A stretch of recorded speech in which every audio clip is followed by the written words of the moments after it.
ठीक है बच्चों, अब मेथड नंबर 4 में आ जाओ। ये मेथड नंबर 4 बेस्ट है, और ये जो मेथड नंबर 3 हमने वेन डायग्राम से किया है, ये मेथड बेस्ट है।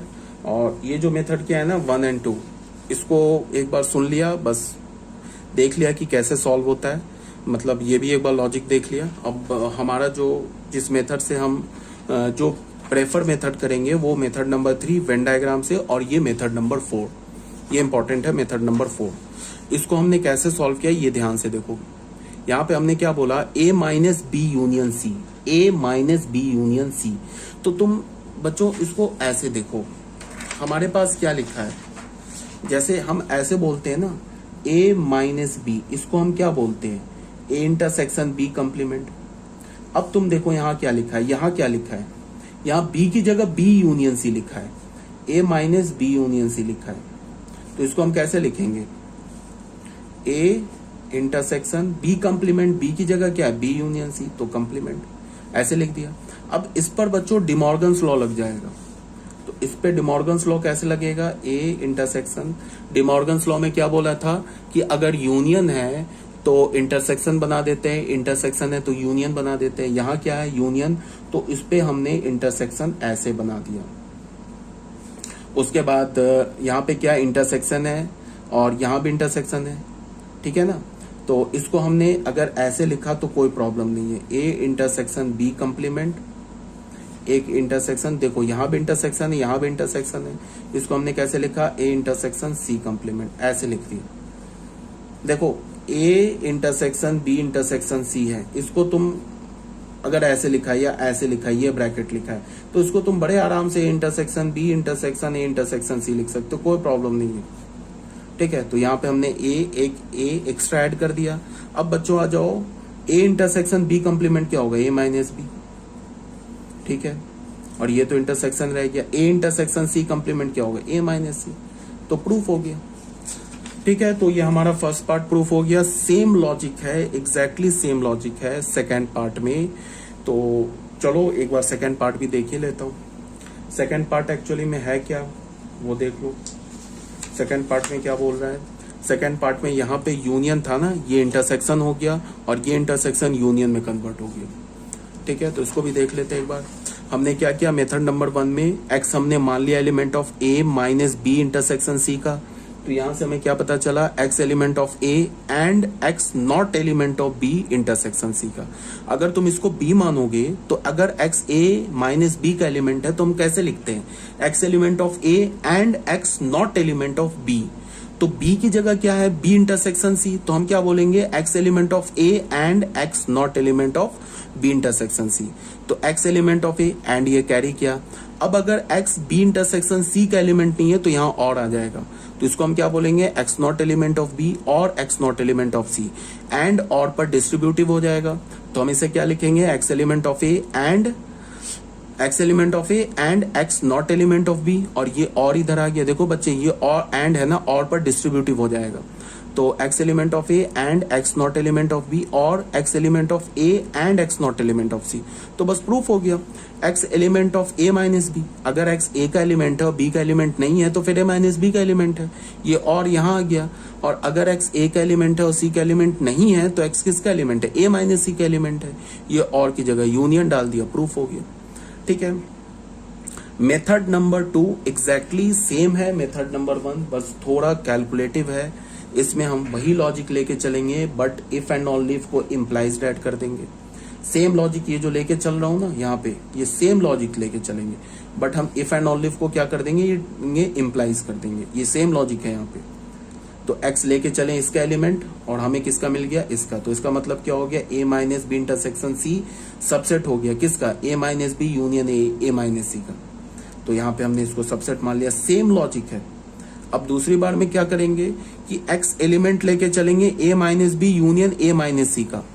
अब ये नीचे से ऊपर जाएंगे, इसके बाद यहाँ जाएंगे, इसके बाद यहाँ जाएंगे, इसके बाद यहाँ जाएंगे, इसके बाद यहाँ जाएंगे, इसके बाद यहाँ जाएंगे। देख लो वही चीज लिखा हुआ है, देख लो। तो फिर हमें क्या प्रूफ हो जाएगा, हमें ये प्रूफ हो जाएगा कि जो हमारा A minus B union A minus C है वो भी सबसेट हो जाएगा A minus B intersection C का। यहाँ से A माइनस इसमें हमने क्या प्रूव कर दिया, A minus B intersection C किसका सबसेट हो गया, A minus B union A minus C का। फिर दूसरी बार में क्या करेंगे, एक्स इसका एलिमेंट लेंगे और इसके इक्वल दिखा देंगे, तो फिर ये जो है A minus B union A minus C वो सबसेट हो जाएगा ना A minus B intersection C का, तो फिर ये सेट और ये सेट इक्वल हो जाएगा। एक्स इसका एलिमेंट लेंगे यहाँ से, फिर इसके ऊपर जाएंगे, फिर ये जाएंगे, ये जाएंगे, ये जाएंगे, फिर ये आ जाएगा, तो इसका मतलब ये इसका सबसेट और ये इसका सबसेट, दोनों सेट इक्वल। सेम लॉजिक है, देख लेना आप। अब बच्चों मेथड नंबर 3 में आ जाओ। मेथड नंबर 3 में हमने क्या बोला, ए माइनस, ये बेस्ट मेथड है, मेथड नंबर 3, मेथड नंबर 4। इसमें हमने क्या बोला, ए माइनस बी इंटरसेक्शन सी, तो इसको हमने क्या लिखा, इस बी इंटरसेक्शन सी को तुम क्या करो, बी सेट मान लो। तो ये क्या लिखा हुआ है, ए माइनस बी लिखा हुआ है, तो ए माइनस बी को हम कैसे लिखेंगे, ए इंटरसेक्शन बी कंप्लीमेंट, तो इसको क्या लिखेंगे, ए इंटरसेक्शन बी, क्या हमारा बी इंटरसेक्शन सी का कंप्लीमेंट। ठीक है, इसमें तो डिमॉर्गन्स लॉ लगा दिया, सॉरी डिमॉर्गन्स लॉ नहीं लगाया, अभी हमने क्या यूज किया, A minus B is equal to A intersection B complement. ठीक है, अब इसमें लगाएंगे डिमॉर्गन्स लॉ, इसमें लगाएंगे डिमॉर्गन्स लॉ, तो इंटरसेक्शन है तो अलग अलग कंप्लीमेंट हो जाएगा, बीच में यूनियन आ जाएगा। फिर यहाँ पे इंटरसेक्शन है, यहाँ पे यूनियन है, तो इंटरसेक्शन यूनियन पे डिस्ट्रीब्यूटिव होता है, तो डिस्ट्रीब्यूट कर दिया। A intersection B complement again A minus B, A intersection C complement is A minus C, proof हो गया। ठीक है, ये था हमारा मेथड नंबर 3। अब बच्चों आ जाओ मेथड नंबर 4 में, using Venn diagram. Venn diagram में हमने क्या किया कि 3 सेट बना लिया एबीसी। तो सबसे पहले क्या बोल, हमने शेडिंग किया ए का, देखो ए का शेडिंग कर दिया, फिर बी इंटरसेक्शन सी का शेडिंग किया। तो बी इंटरसेक्शन सी का शेडिंग कैसे करेंगे, सिर्फ हमें वो रीजन देखना है जो बी में भी और सी में भी है, तो यही तो रीजन है बी और सी में, तो इसकी भी शेडिंग कर दी हमने। ठीक है, तो अब हमें क्या करना है, जैसे देखो ये ए सेट का शेडिंग कर दिया, ये हमने बी इंटरसेक्शन सी का शेडिंग कर दिया। अब हमें क्या करना है, ए माइनस बी इंटरसेक्शन सी हटाना है। इसका क्या मतलब है, ए सेट में से उस रीजन को हटा देना है, बी ए सेट में से बी इंटरसेक्शन सी के रीजन को हटा देना है। तो देखो ये जो रीजन है ना बच्चों, ये वाला रीजन देखो, ये जो रीजन देख रहे हो तुम, ये जो रीजन है वो देखो बी इंटरसेक्शन सी का है जो ए में प्रेजेंट है। ये रीजन देख रहे हो ना, ये रीजन बी इंटरसेक्शन सी का जो ए में प्रेजेंट है, तो उसको हमने हटा दिया। तो ये जो हमें क्या मिल गया, A minus B intersection C का रीजन मिल गया। A minus B intersection C का क्या मतलब है कि ए सेट के अंदर जाके देखो कि बी इंटरसेक्शन सी का कौन सा रीजन आ रहा है। तो बी इंटरसेक्शन का सी का जो रीजन आ रहा है ना ए सेट के अंदर, उसको हटा देंगे, तो हमें क्या मिल जाएगा, ए माइनस बी इंटरसेक्शन सी। इसको हमने फर्स्ट इक्वेशन बोल दिया। ठीक है, अब आ जाओ, हमने ए माइनस बी सेट ले लिया, ए में से बी को हटा दिया, बी ए माइनस सी ले लिया, ए में से सी को हटा दिया, बीच में यूनियन है, इसका मतलब ये भी शेडिंग लेना है, ये भी शेडिंग लेना है, तो दोनों शेडिंग ले लिया। तो देख लो, तो अगर हमने दोनों शेडिंग ले लिया तो हमें क्या मिल गया, तो इसमें शेडिंग हमें ये भी बच्चों मिल जाएगा ना, दोनों शेडिंग लिया तो ये भी शेडिंग है। ठीक है, इसको अपने ना पीडीएफ में करेक्ट कर लेना। ठीक है, तो दोनों शेडिंग मिल गया, तो फ्रॉम 1 एंड 2 से क्या हो गया, दोनों सेट इक्वल हो गए। ठीक है, ये कर लेना अपने पीडीएफ में करेक्ट। ठीक है, अब आ जाओ बच्चों थ्योरम नंबर 5 में। थ्योरम नंबर 5 क्या बोल रहा है कि a minus B is equal to A if and only if A intersection B is equal to 5। A minus B A set के इक्वल है, होगा, ए में से जब तुम बी सब्ट्रैक्ट करोगे तो वो ए सेट के इक्वल होगा। ये पॉसिबल कब है, जब ए और बी के बीच में कोई कॉमन एलिमेंट नहीं हो। इसका मतलब क्या है, ए इंटरसेक्शन बी 5 हो। ये बिल्कुल बच्चों ऑब्वियस सी बात है।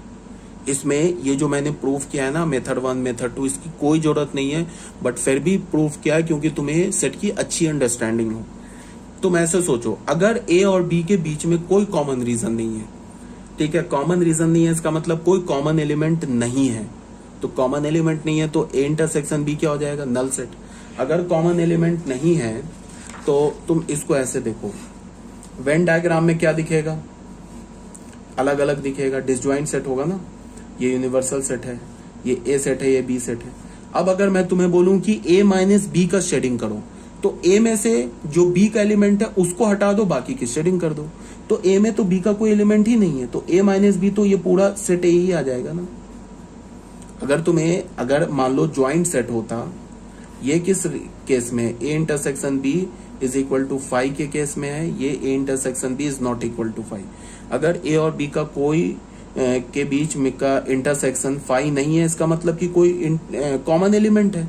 कॉमन एलिमेंट है तो ये ओवरलैप करेगा तो उसको हम ऐसे रिप्रेजेंट करेंगे।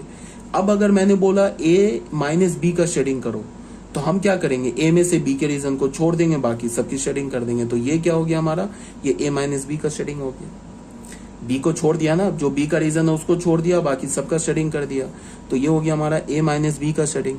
यहाँ पे मैं क्या बोल रहा हूँ, ए के अंदर बी का कोई रीजन ही नहीं है। अब मैं बोल रहा हूँ ए माइनस बी का शेडिंग करो, तो ये तो कंप्लीटली सेट ए का शेडिंग हो जाएगा। तो यहाँ में क्या मिलेगा, A minus B set is equal to A. और यहाँ अगर मैं बोलूँ A minus B is not equal to A, यहाँ ए के इक्वल नहीं है। देख लो ए माइनस बी जो है ये तो पूरा ए के इक्वल नहीं आया ना। क्यों नहीं आया, because A intersection B is not equal to 5। ये क्यों आ गया, because A intersection B is equal to 5। ये बात हमें प्रूव करना है, जो कि वेन डायग्राम से सिंपल लॉजिक है, इस बात को हमें एल्जेब्रिकली प्रूव करना है। ठीक है, अगर प्रूफ समझ में आ जाता है तो वेल एंड गुड, नहीं समझ में आता है तो छोड़ दो, कोई टेंशन नहीं लेना है। आ जाते हैं सबसे पहले using Venn diagram. A intersection B 5 है, implies A and B are disjoint sets. ये ए और बी को हमने डिसजॉइंट सेट बना लिया, ए का शेडिंग कर दिया, ये ए हो गया, ये बी का शेडिंग कर दिया। अब मैं बोल रहा हूँ ए माइनस बी का शेडिंग करो, तो ए में से उस रीजन को छोड़ के बाकी सबकी शेडिंग कर दो, जो ए में से बी का रीजन छोड़ दो और बाकी सबका शेडिंग कर दो। तो ए में तो यहाँ देखो बी का कोई रीजन ही नहीं है, तो ए माइनस बी क्या हो जाएगा, सेट है, हेंस प्रूफ। ये तो था हमारा मेथड नंबर 1। अब बच्चों आ जाओ मेथड नंबर 2 में। मेथड नंबर 2 में क्या बोल रहा है, in order to prove that A minus B is equal to A, if and only if A intersection B is equal to 5, we shall prove that। अगर हमें ये प्रूव करना है ना, एल्जेब्रिकली अगर हमें ये प्रूव करना है, क्या प्रूव करना है, अगर हमें एल्जेब्रिकली ये प्रूव करना है, ये वाली चीज को, ये क्वांटिटी को अगर हमें प्रूव करना है कि A minus B is equal to A, if and only if A intersection B is equal to 5, मतलब क्या है, A minus B set A के इक्वल होगा इफ एंड ओनली इफ अगर A और B का इंटरसेक्शन 5 है। तो अगर हमें ये प्रूफ करना है तो इफ एंड ओनली इफ हम कैसे प्रूफ करते हैं, ये वाला इफ एंड ओनली इफ से लेफ्ट हैंड साइड है, तो इसको हम जैसे इसको हम पहले ट्रू मान लें और ये प्रूफ कर दें, तो ये वाला स्टेटमेंट प्रूफ नहीं हो जाएगा। इसको हम एज्यूम कर लें कि ये ट्रू है और इसको यूज करके इसे राइट हैंड साइड वाले को प्रूफ कर दें।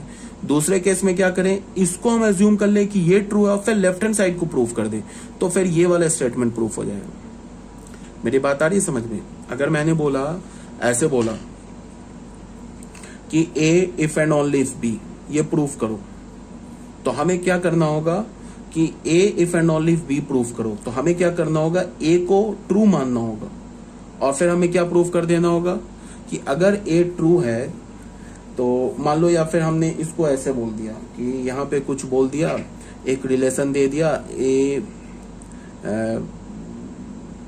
इज इक्वल टू बी, इसके बाद हमने बोल दिया if and only if C is equal to D. ऐसे मैंने मान लो ये स्टेटमेंट दे दिया, इसको भूल जाओ। इसको हमने क्या बोला, A is equal to B if and only if C is equal to D.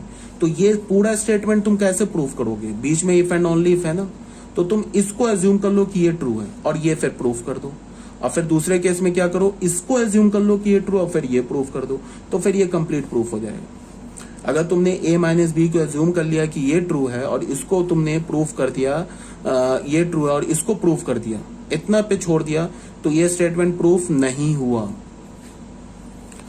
समझ में आ रही है बात। इफ एंड ओनली इफ जो है डबल इम्प्लीकेशन है, लेफ्ट हैंड साइड ट्रू है तो राइट हैंड साइड को इम्प्लाई करेगा, अगर राइट हैंड साइड ट्रू है तो लेफ्ट हैंड साइड को इम्प्लाई करेगा।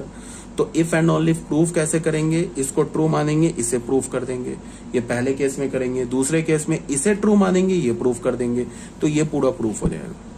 ठीक है बच्चों, समझ रहे हो ना बात को। तो यहाँ पे देख लो, यही बात बोला जा रहा है, in order to prove that A minus B is equal to A, if and only if A intersection B is equal to 5, we shall prove that a minus b is equal to a imply A minus B अगर A के equal है, इसको हमने assume कर लिया, तो ये क्या इम्प्लाई कर रहा है, ए इंटरसेक्शन बी फाई के इक्वल है।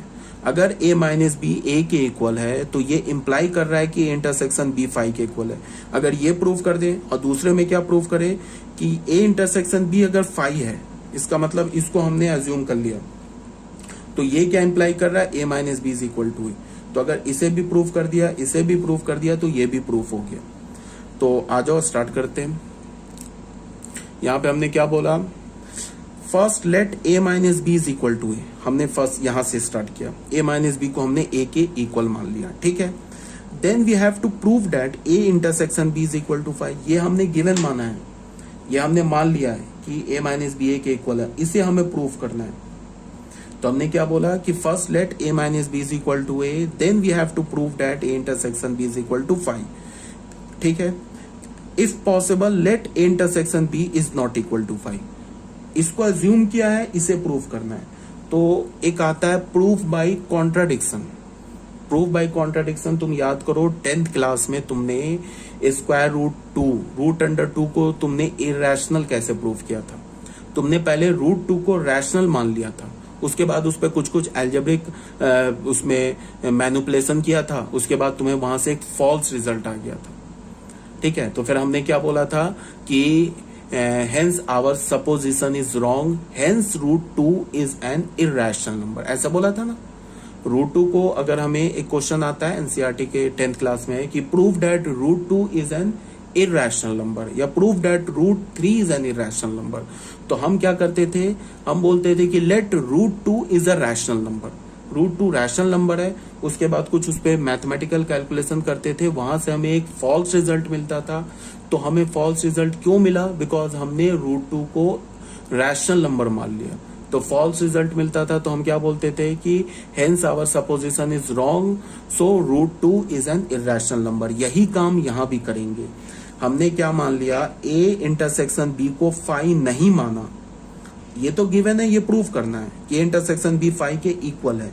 तो हमने क्या बोला कि ए इंटरसेक्शन बी फाई के इक्वल नहीं है, ठीक है। तो अगर ए इंटरसेक्शन बी फाई के इक्वल नहीं है तो एक ऐसा एक्स एग्जिस्ट करेगा जो इंटरसेक्शन बी का एलिमेंट होगा। अगर मैं बोलूं ए सेट फाई सेट के इक्वल नहीं है, तो ए सेट में कोई ना कोई एलिमेंट तो होगा, तभी तो फाई के इक्वल नहीं है। तो अगर मैंने बोला कि एक्स जो होगा वो ए इंटरसेक्शन बी का x A intersection B phi नहीं है, तो एक एक्स मिल जाएगा जो ए इंटरसेक्शन बी का एलिमेंट होगा। तो अगर एक्स ए इंटरसेक्शन बी का एलिमेंट है तो एक्स ए का भी एलिमेंट है एंड एक्स बी का भी एलिमेंट है, बिकॉज बीच में इंटरसेक्शन है। तो इसको देखो मैं क्या लिख सकता हूं, एक्स एलिमेंट ए का है। अब एक बात बताओ, अगर एक्स जो है वो ए का एलिमेंट है, ठीक है, तो एक्स जो होगा वो क्या होगा, ए माइनस बी का भी एलिमेंट होगा। ये बात समझ रहे हो। अगर एक्स जो है हमारा ए का एलिमेंट है तो इसको मैं लिख सकता हूं x element of A minus B and x element of B.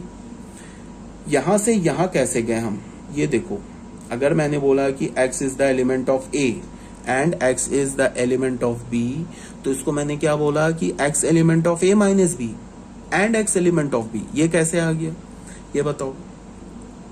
अगर एक्स एलिमेंट है ए का, ठीक है, तो इसको तुम ऐसे बोलो कि अगर एक्स एलिमेंट है ए का, तो ए किस सेट के इक्वल है, ए तुम बताओ, ए सेट किसके इक्वल है।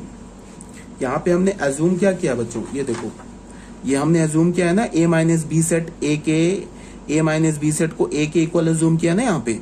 तो अगर एक्स ए का एलिमेंट है तो एक्स ए माइनस बी का भी एलिमेंट होगा, because A is equal to A minus B. यहाँ पे रीजन क्या लिख सकते हो, A is equal to A minus B. ये तो हमने स्टार्ट में ही अज्यूम कर लिया। तो इस ए की जगह हमने क्या लिख दिया, A minus B and x element of B लिख दिया। अब अगर एक्स ए माइनस बी का एलिमेंट है तो इसको हम क्या बोलेंगे, X element of A and x not element of B and x element of B. ये तो एज इट इज कैरी हो गया।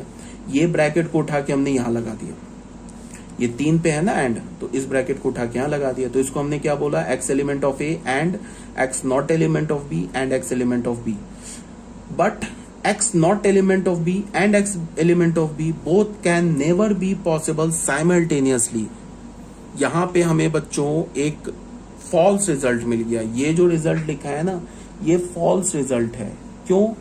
ये क्या बोल रहा है कि x b का एलिमेंट नहीं है एंड x b का एलिमेंट है।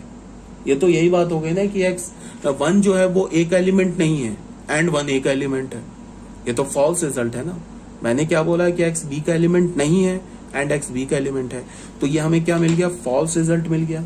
इसी बात को हमने क्या लिखा है? But x not belongs to b and x belongs to b both can never be possible simultaneously. अगर x b का एलिमेंट नहीं है तो फिर वो b का एलिमेंट कैसे हो गया? Thus we arrive at a contradiction. So our supposition is wrong. Therefore a intersection b is equal to 5. तो यहां से हमें क्या मिला? Hence a minus b is equal to a implies a intersection b is equal to 5. तो हमने क्या मान लिया? हमें क्या प्रूव करना था? कि a इंटरसेक्शन b को 5 प्रूव करना था। हमने क्या बोला? कि a इंटरसेक्शन b 5 के इक्वल नहीं है। तो वहां से हमें क्या मिला? एक रॉन्ग रिजल्ट मिला, फॉल्स रिजल्ट मिला। तो फिर हमने क्या बोल दिया कि फिर ए इंटरसेक्शन बी 5 है। अभी बच्चों ये एक ही पार्ट प्रूफ हुआ है, ये वाला पार्ट प्रूफ हुआ है, ये पार्ट प्रूफ हुआ है। अब ये थ्योरम जो हमारा प्रूफ नहीं हुआ है, ये वाला जो थ्योरम है ये प्रूफ नहीं हुआ है। अब इसका उल्टा भी प्रूफ करना होगा। अब हम ए इंटरसेक्शन बी को 5 मानेंगे और ये जाके प्रूफ कर देंगे, तब जाके फिर ये प्रूफ हो जाएगा। ठीक है, तो अब हमने क्या बोला? Conversely let A intersection B is equal to 5। इसको हमने 5 मान लिया। Then we have to prove that A minus B is equal to A. इसको हमने अज्यूम कर लिए, हमें प्रूव करना है। For this we shall show that अगर ए माइनस बी ए के इक्वल है, ये अगर हमें प्रूव करना है तो हम क्या शो कर दें कि ए माइनस बी जो है, ए माइनस बी का सबसेट, ए माइनस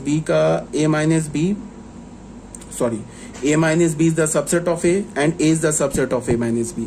अगर ऐसा हमने प्रूव कर दिया तो क्या मिल जाएगा हमें?